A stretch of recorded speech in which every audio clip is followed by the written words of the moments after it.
Okay, vile mnajua ni Gaucho, mwanasoja wa Raila Amolo Odinga. In fact, ni disciples, mmoja wa disciple wa Raila Odinga. Nataka kusema ya kwamba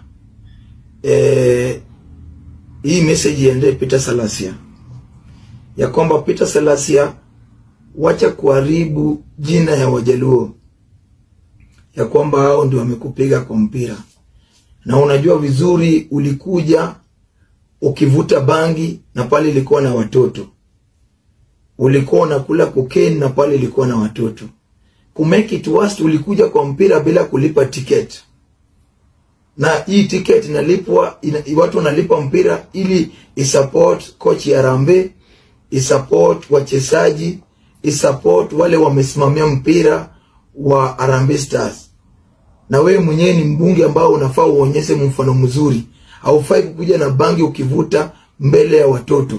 Ufai kukuja kuvuta bangi mbele ya wale walikuwa pale, kwa wale walitoka nje Gabon wakiona ya kwamba honorable anavuta bangi mbele ya watoto. Hii ni nchi gani? Na kusecurity ya mpira kukuuliza ticket ukaanza kutupia ngumi vile umezoea kupigana na baraza huko nyumbani, kupigana na wale wabunge huko nyumbani, kukimbizana na watu kwa mahindi kwa matanga huko nyumbani, ukafikiri hapa pia ni ushago. So mimi nataka kuambia Wakenya ya kwamba ongeni Salasya akienda kwa mali watu wako awache kuvuta bangi hadharani.